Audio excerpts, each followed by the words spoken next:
welcome back and hello.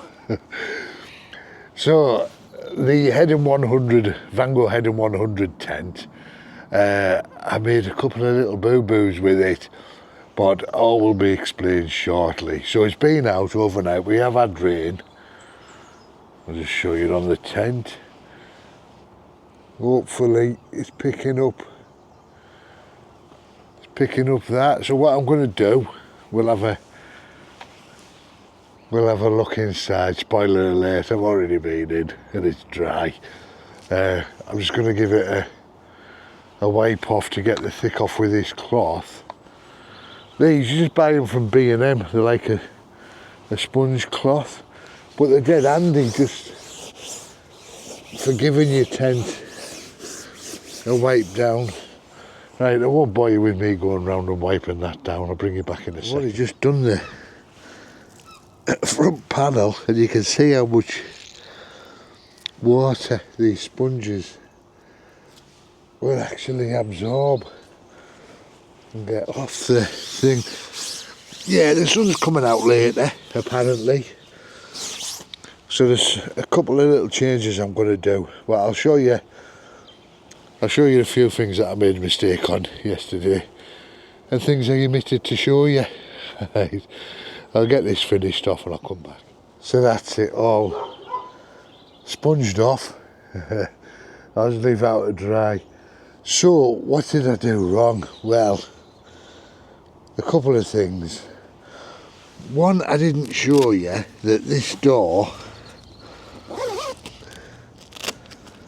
once you roll it back, and it was a two-way zip. I think I said yesterday it isn't a two-way zip, but it actually is a two-way zip. Oh, come in your way again there, Anna. So I'll just roll this out the way. The biggest error I made was with these walking poles, sticks. Remember I even said in the thing, didn't I, that I said that when I read the instructions at 105, I set these to 100, but I've been a halfway. The trekking poles, which I said were the cheapest ones I had, I think we got them from B&M years ago, and Joe uses them, but they're the spring-loaded ones, so the suspension was. So obviously me setting them at 100, putting them in, and then as soon as I put pressure on these guy out here, it's compressed the trekking pole like a pogo stick. So it's compressed it, so it's probably only sat at maybe 80 centimetres instead of the 110 that it's supposed to be at. So what I'm going to do, I'm going to take out these boingy ones and I'm going to pop in the proper solid trekking poles and see if they hold it up a bit better and see if it makes a difference to the inner, because I thought the inner was a little bit thingy yesterday. So yeah, so it is dry in here, ignore that on there, that is purely from me doing the door just then. So we'll open this zip, I'll just show you inside. All I did this morning myself was just open that zip and just check the floor out for any water, and there was none at all. Yeah, so yeah, so I think when I get the solid trekking poles in, it'll lift this higher, and I think that's why it's so bit misshapen on the ground around here, because I noticed as well yesterday when I was inside the tent after I'd finished filming, I haven't put that pole in straight, it was in at an angle like that instead of being stood upright. And another thing I'm going to do, maybe it's not just now though, is, oh here it comes, is I'm going to attach some bungee cord to that ground, that footprint that I showed you yesterday, because it doesn't pull out long enough. So I'm going to put some bungees on and then I can pull the bungees out with these corners and attach it, because it falls short at the moment, if I can show you. So there's the footprint. It's not even pegged, so I can move it about, but with a bit of bungee on I need to get it out to there, so I need that, say, that much bungee on. The other thing that I did forget to show you was this door. You can also roll up this door as well. Let me get you, at least show you then, eh? You say stuff and then not showing us. So this door rolls right back as well, so you can basically have, in the warmer months, for during the day, you can basically roll that door up as well, just to give you a bit of more airflow as well. Yeah, so you can have that like so. But see, what I need to do is get that a bit more centre of that ground sheet, and then I can attach them bits on there like so. Right, I'm going to mess about, put the other trekking poles in and see if it does make a difference to the inner. We shall see, shan't we? So just before I change them, I've actually set these just a bit higher than 110, but not much, only a few centimetres, so you can see hopefully the size height difference there, and that will go down into the ground a little bit, because this with it being a shock one, look, it says on there shock thingy, it's pushed it down and compressed it. Right, I'll get them changed over and we'll have a look how it sits there. This is what I mean about these walking sticks. Watch. That must have been 20 centimetres, 30 centimetres lower than what it should have been. So, what does it look like now?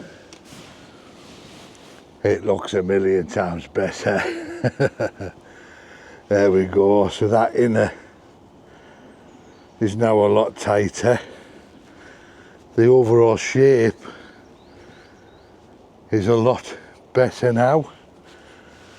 So yeah, use solid poles. There we go, and it's got rid of all that mad sagging, if you remember, that was going on at the back there. Now we've got airflow that can get in underneath the tent, but if needs be you could just move them in a little bit closer. And there we go. So look at the gap now compared to if you go back and watch yesterday's video to where I was looking inside. Look at the gap now between the inner and the outer.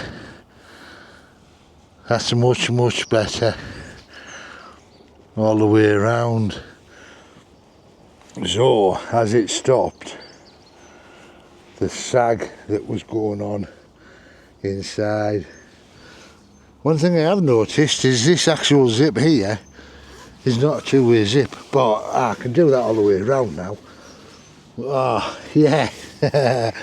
I knew there was a reason why this inner was sagging. Well, I didn't, but I do now. Look, the sag's gone out the inner now as well, and the bathtub floor is sitting up as it should. That's miles better, innit? So that's all it needed. Just needed them tweaks. Well, it didn't need tweaks doing. Excuse me. Didn't need tweaks doing. It needed doing correctly, which I hadn't done. So there you go. Marvellous. Yeah, it's much better now. a lot higher.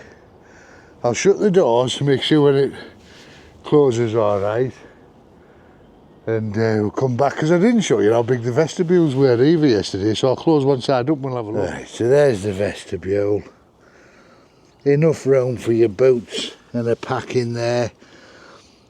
Would there be enough room to cook in this little front pit if we were all in and zipped up? Possibly. Possibly.